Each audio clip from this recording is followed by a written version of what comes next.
भगत सिंह जी की जयंती पर कोटि कोटि नमन।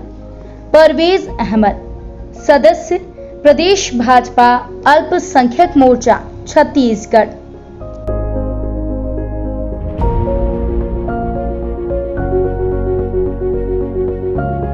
एक्सप्रेस के 2 साल बेमिसाल, और अब देखिए आपका अपना न्यूज़ 24 एक्सप्रेस नए अंदाज में।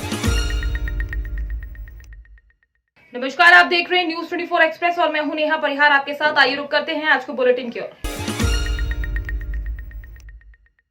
मध्य प्रदेश पश्चिम क्षेत्र विद्युत वितरण कंपनी के बिजली आउटसोर्स कर्मचारियों द्वारा पूरे आउटसोर्स संगठन के आह्वान पर एक साथ 27 सितंबर 2021 से अनिश्चितकालीन हड़ताल का फैसला किया है। सभी कर्मचारी आज से अनिश्चितकालीन हड़ताल पर गए। वहीं आलौट में बिजली आउटसोर्स कर्मचारियों के द्वारा आज पूरे दिन अपने कार्यालय के सामने बैठकर धरना प्रदर्शन किया गया। वहीं अपने अधिकारी डी महेंद्र मैडा को एक ज्ञापन दिया, साथ में मुख्यमंत्री के नाम ज्ञापन दिया गया। ज्ञापन नायब तहसीलदार रानू माल के द्वारा लिया गया। वह सभी कर्मचारियों ने कहा कि अगर सरकार हमारी 12 सूत्रीय मांगों को नहीं मानती तो हम अनिश्चितकालीन हड़ताल करते रहेंगे। आज आउटसोर्स कर्मचारियों द्वारा आलौट वितरण केंद्र पर सभी मीटर रीडर, लेबर एवं कंप्यूटर ऑपरेटर, ग्रिड ऑपरेटर के द्वारा ज्ञापन दिया गया है। अनिश्चितकालीन हड़ताल के तहत जो 27 तारीख से आउटसोर्स कर्मचारियों की सभी की हड़ताल चलेगी, जिसमें हमारे संगठन के ऊपर से पदस्थ अधिकारी द्वारा बताया गया है कि सभी डीसीओ पर हमें जाकर के ज्ञापन देना है एवं अवगत कराना है कि कल से 27 तारीख से 26 तारीख की रात्रि 12 बजे से 12 बजे के बाद से सभी हड़ताल पर रहेंगे और अनिश्चितकालीन हड़ताल रहेगी, जिसमें कोई भी कर्मचारी किसी भी प्रकार का कार्य होगा तो कार्य नहीं करेगा। जिसमें हमारी कुछ मांगें रखी गई है, उन मांगों को लेकर के ऊर्जा मंत्री द्वारा अवगत कराया गया था कि मतलब कि उनको सभी को कर्मचारियों को मतलब आश्वासन दिया था। उस आश्वासन पर ऊर्जा मंत्री जी खरे नहीं उतरे एवं सभी कर्मचारी की नाराजगी के साथ में वापस से अनिश्चितकालीन हड़ताल का आश्वासन किया है और सभी कर्मचारी मिलकर के अनिश्चितकालीन 26 तारीख 12 बजे से अनिश्चितकालीन पर हड़ताल पर रहेंगे। किस विषय को लेकर आप ये ज्ञापन दे रहे हो? मध्य प्रदेश आउटसोर्स कर्मचारियों द्वारा पिछले माह में ऊर्जा मंत्री जी को ज्ञापन दिया गया था 23 अगस्त के दिन, जिसमें उन्होंने आश्वासन दिया था कि सभी आउटसोर्स कर्मचारियों की जो मांगे हैं उन पर हम पूर्णतः खरे उतरेंगे एवं उन सभी का निराकरण करेंगे। तो आउटसोर्स कर्मचारियों की उन्होंने बिल्कुल भी सुनवाई नहीं करी और लापरवाही की ओर गए और उन्होंने बिल्कुल ठंडे समय स्तर पर छोड़ दिया गया। तो आउटसोर्स मध्य प्रदेश पूरे आउटसोर्स कर्मचारी सभी दूर से हड़ताल का एक आह्वान किया गया है। जो आज मध्य प्रदेश में पूरे आउटसोर्स कर्मचारी हर स्तर पर अपने डीसीओ में जेई साहब, एई साहब, डी साहब एवं एसी साहब सभी अधिकारियों को, वरिष्ठ अधिकारियों को ज्ञापन देकर के अवगत करा रहे हैं कि साहब ये हमारे अनिश्चितकालीन हड़ताल रहेगी, जिसमें हमारी जो मांगे हैं वो मांगे अगर पूर्ण नहीं होती है तो हम अनिश्चितकालीन तक हड़ताल पर रहेंगे। क्योंकि हमारी जो मांगे रही है कोई ज़्यादा बड़ी मांगे भी नहीं है।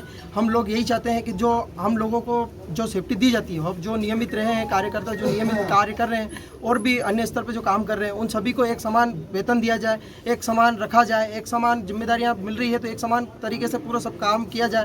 तो इसी प्रकार हमारे कुछ भी क्या है कि सुनवाई नहीं हो रही है। हर स्तर पर जाकर के उन्होंने क्या है कि सभी अधिकारियों ने एवं सभी राजनीतिक स्तर के जो अधिकारी हैं बड़े एवं ऊर्जा मंत्री जी ने भी हमारा जो आश्वासन दिया था उस आश्वासन पे अभी तक खरे नहीं उतरे हैं। अगर अभी भी वो कुछ नहीं करते हैं, अगर हमारी आउटसोर्स कर्मचारियों की अगर सुनवाई नहीं करते हैं तो पूरे मध्य प्रदेश में आह्वान कर दिया गया है संगठन की ओर से कि अगर अभी भी सुनवाई नहीं होती है तो पूरे सभी स्तरों पर नियमित तरीके से धरना प्रदर्शन रहेगा एवं अनियमितकालीन तक हम धरने पर रहेंगे एवं जो भी होगा उसकी जिम्मेदारी स्वयं की, प्रशासन की एवं सभी बड़े अधिकारी की, वरिष्ठ जनों की रहेगी।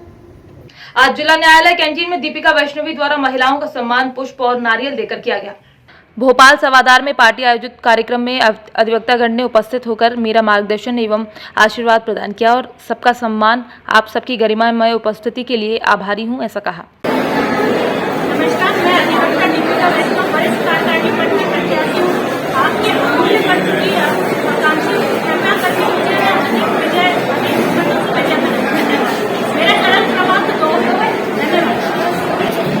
जिला अभिभाषक संघ चुनाव 2021 से वरिष्ठ कार्यकारिणी सदस्य पद हेतु दीपिका वैष्णव जी हाँ आपके समक्ष आज दीपिका वैष्णव उपस्थित हुई है। उन्होंने महिला एवं पुरुष वर्ग पर सभी अधिवक्ताओं को बहुत ही सुंदर नाश्ते की पार्टी का आयोजन किया गया है। आप सभी से विनम्र अपील है कि श्रीमती दीपिका वैष्णव को भारी से भारी बहुमत से विजय बनाए और अपना अमूल्य आशीर्वाद प्रदान करें और आपके आशीर्वाद के साथ साथ ये उस कार्य के लिए बिल्कुल खरी उतरेंगी। जय हिंद, जय भारत। पन्ना पुलिस की सक्रियता के चलते डकैती की बड़ी घटना होने से टल गई और डकैती की योजना बना रहे 4 शातिर चोरों को पुलिस ने गिरफ्तार कर लिया है। आपको बता दें कि थाना प्रभारी कोतवाली पन्ना को मुखबिर द्वारा सूचना प्राप्त हुई कि 4 से 5 व्यक्ति जोर के हनुमान जी मंदिर के नाला के पास झाड़ियों में छिपे बैठे हैं व मांझा गांव में डकैती डालने की योजना बना रहे हैं, जिसके बाद पुलिस अधीक्षक के निर्देश पर 2 अलग अलग पुलिस टीमों का गठन किया। तब जाकर आरोपियों के विरुद्ध कार्यवाही के निर्देश दिए गए। पुलिस टीमें मुखबिर के बताए स्थान पर पहुंची तो देखा कि 5 व्यक्ति झाड़ियों के पास बैठे थे, जो पुलिस को देखकर भागने लगे।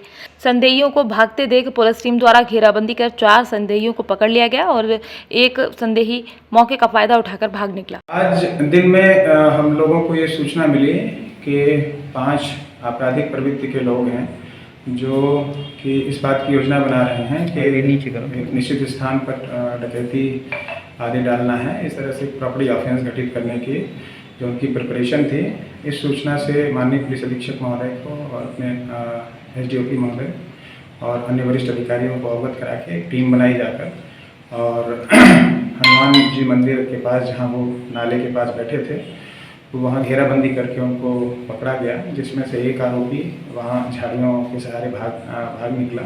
4 लोगों को उसमें हमने गिरफ्तार किया है और जिससे इन आरोपियों के पास से एक 315 बोल का कट्टा, एक तलवार, एक चाकू और लाठी आदि बरामद हुई है। और ये यहाँ पर जानने लायक बात है, उल्लेखनीय है कि जो आरोपी हैं इनका पहले से जिले में और थाने में समृद्ध आपराधिक इतिहास है। ये चोरी और नकबजनी आदि जैसी गंभीर वारदातें लगातार करते रहे हैं। जो 5वां आरोपी है उसको भी हम जल्दी लोग पकड़ लेंगे और इन आरोपियों से पूछताछ पर अभी कुछ ही दिन पहले चटर्जी मार्ग पर एक हुई जो चोरी है उसका भी खुलासा हुआ है। निश्चित ही ऐसा कोई प्लानिंग के समय भी हम पकड़ लेते हैं तो ये एक सफलता के रूप में देखा जाना चाहिए कि एक वारदात जो हो सकती थी वो होने से पहले रोक ली गई। Thank you. बिजली कंपनी आउटसोर्स कर्मचारी यूनियन के आह्वान पर रविवार रात 12 बजे से अस्थायी कर्मचारी काम बंद कर अनिश्चितकालीन हड़ताल पर चले गए हैं। बिजली कंपनी के स्थानीय कार्यालय के बाहर धरना दे रहे हैं। आउटसोर्स कर्मचारियों ने कहा मांगे नहीं माने जाने तक हड़ताल पर रहेंगे। आउटसोर्स कर्मचारी ने बताया कि लगभग 1.5 महीने पहले ऊर्जा मंत्री को यूनियन द्वारा ज्ञापन देकर आउटसोर्स कर्मचारियों ने मांग की थी, हमें संविदा नियुक्ति एवं दैनिक वेतन भोगियों को कलेक्टर द्वारा निर्धारित वेतन दिया जाए। मांग को लेकर आपके द्वारा धरना प्रदर्शन किया गया। सभी आउटसोर्स कर्मचारियों द्वारा अभी धरना प्रदर्शन आज से चालू हुआ है रात्रि 12 बजे से और हमारी मुख्य मांग है कि हमको कंपनी में संविलियन किया जाए और शासकीय कर्मचारी को जितनी सुविधाएं मिलती है उतनी सुविधाएं दी जाए और हमारा जो शोषण अभी तक हो रहा है वो बंद किया जाए, ठेकेदारी प्रथा बंद की जाए, जो कंपनियों को ठेका दिया गया है इनको हटाया जाए और डायरेक्ट हमको शासन के द्वारा रखा जाए। ये हमारी मुख्य मांगे हैं और इस मांग के विषय में ऊर्जा मंत्री जी से चर्चा पहले हो चुकी है। उन्होंने 23 तारीख का समय मांगा था, वो अब ख़त्म हो चुका है और उससे पहले भी काफ़ी धरने हो चुके हैं। पहले भी आश्वासन दिया जा चुका है मुख्यमंत्री जी के द्वारा, सभी शासन प्रशासन के द्वारा और उसका अभी तक कोई निराकरण नहीं हुआ है। इसलिए अब हम सभी भाइयों में आक्रोश है और ये आक्रोश जब तक रहेगा तब तक हमारी मांगे पूरी नहीं होगी। तो आपका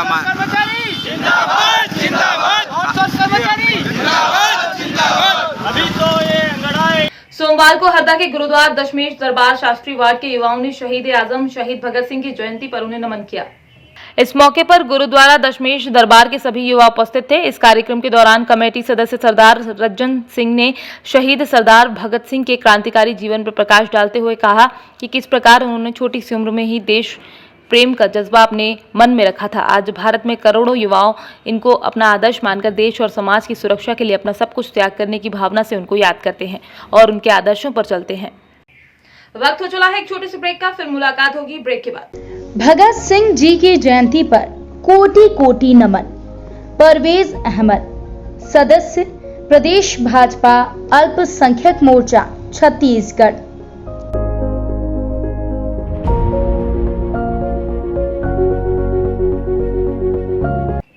ब्रेक के बाद एक बार फिर आप सभी का स्वागत है। आइए बढ़ते हैं अगली खबर की ओर।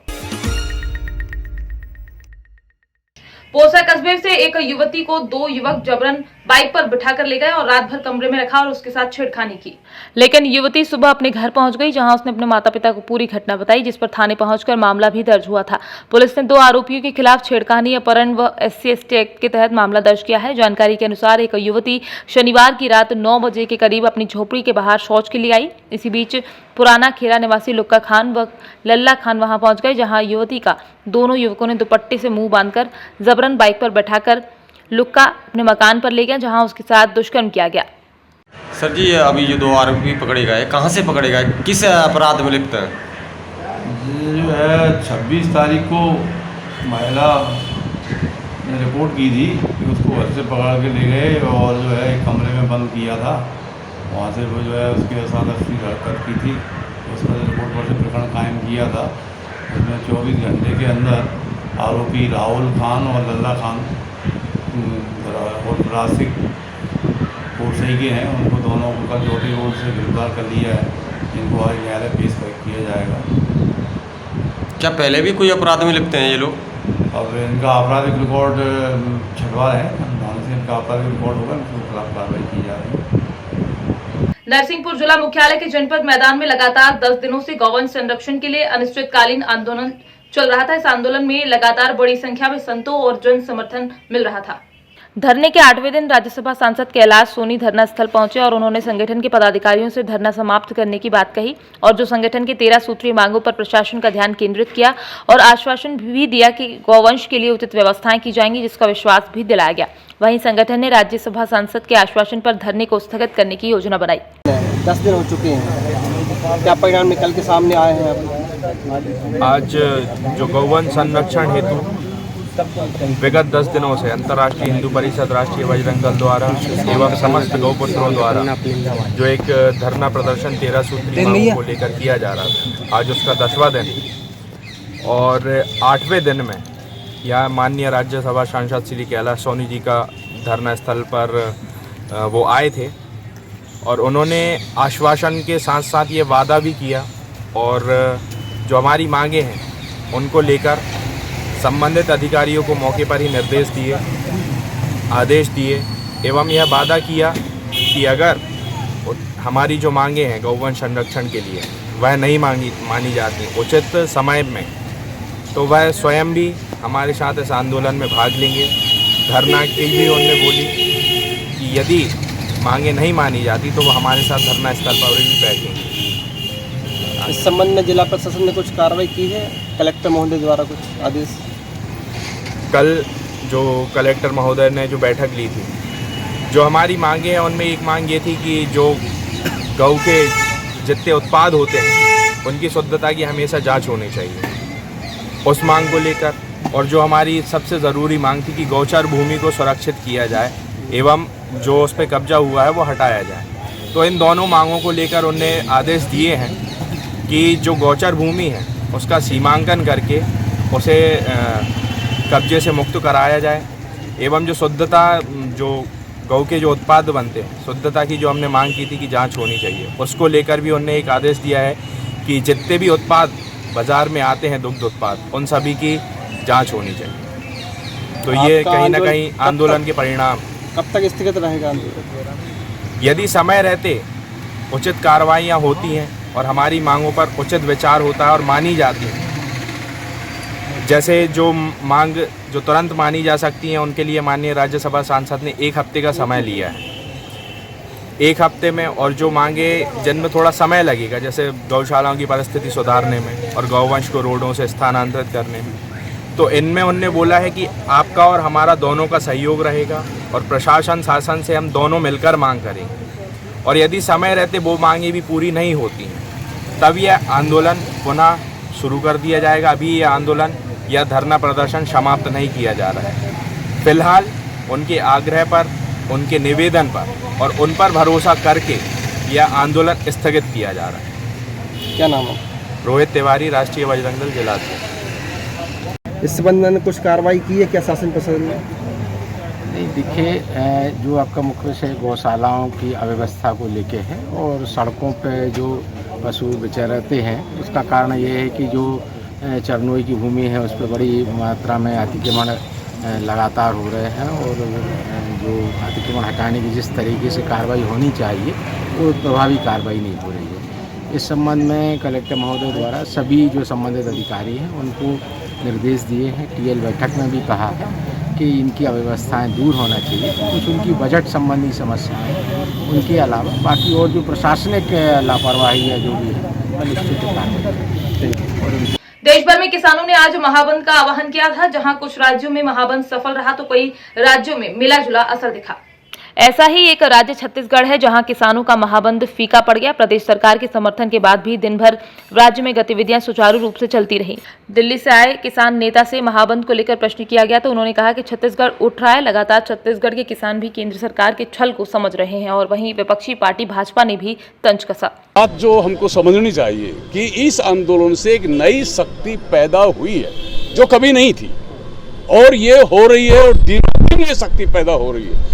पंजाब में एक दिन नहीं थी, ये शक्ति पैदा हुई, पंजाब बंद हुआ, हरियाणा पहुंचे, ऐसा नहीं था, लेकिन रातों रात हरियाणा आंदोलन के साथ आ गया, उत्तर प्रदेश साथ आ गया, मध्य प्रदेश आ गया। आप छत्तीसगढ़ की पूछ रहे हैं, छत्तीसगढ़ भी उठेगा, उठ रहा है। ये काल राज्य में जो पंचायत हो रही है ये उसकी गवाह है। तो आज देश का कोई ऐसा कोना नहीं बचा है जहां किसान आंदोलन नहीं पहुंचा है और किसान आंदोलन को तमाम वर्किंग पीपल, तमाम जो है, क्योंकि इसने अब नक्सलियों का समर्थन और कांग्रेसियों का समर्थन, इससे आप अंदाज लगा सकते हैं कि मुख्यमंत्री जी नक्सलवाद समाप्त करने की बैठक में नहीं जाते हैं। जहां पर चर्चा होती है उस चर्चा से भाग रहे हैं और नक्सलियों के जिस आंदोलन को समर्थन कर रहे हैं उसको वो समर्थन कर रहे हैं। किसान आंदोलन जो है वो सिर्फ कुछ लोगों की जिद का परिणाम है। आम किसान को उससे कोई लेना देना नहीं है। जिन लोगों के स्वार्थों के ऊपर में वज्राघात हो रहा है, खाली ऐसे लोग इस आंदोलन से जुड़े हैं। इसलिए देश के बहुत सीमित हिस्से में ये आंदोलन चल रहा है, बाकी देश में इसका कोई असर नहीं। किसानों ने फिर बड़ा आंदोलन किया और लगातार वो जारी है। इसका फैलाव पंजाब, हरियाणा, राजस्थान, उत्तर प्रदेश, फिर मध्य प्रदेश, अब सुनने में आ रहा है कि छत्तीसगढ़ भी आ रहे हैं। हम उसका स्वागत करते हैं और उसके खिलाफ हम लोग विधानसभा। नक्सलियों ने किसानों का समर्थन करते हुए किसान महाबंद का ऐलान किया है। आमाबेड़ा बाजार पंचायत भवन के सामने बैनर लगाए। वहीं पंखाजूर के बेलगांव क्षेत्र में पहली बार नक्सलियों ने बैनर लगाए। आदिवासी आंदोलन का समर्थन देने व ठेका पद्धति का विरोध करने की अपील की, जिसमें ग्रामीणों में दहशत का माहौल है। आज के बुलेटिन में फिलहाल इतना ही। बने रहिए न्यूज़ 24 एक्सप्रेस के साथ। नमस्कार। 24 एक्सप्रेस के 2 साल बेमिसाल और अब देखिए आपका अपना न्यूज़ 24 एक्सप्रेस नए अंदाज।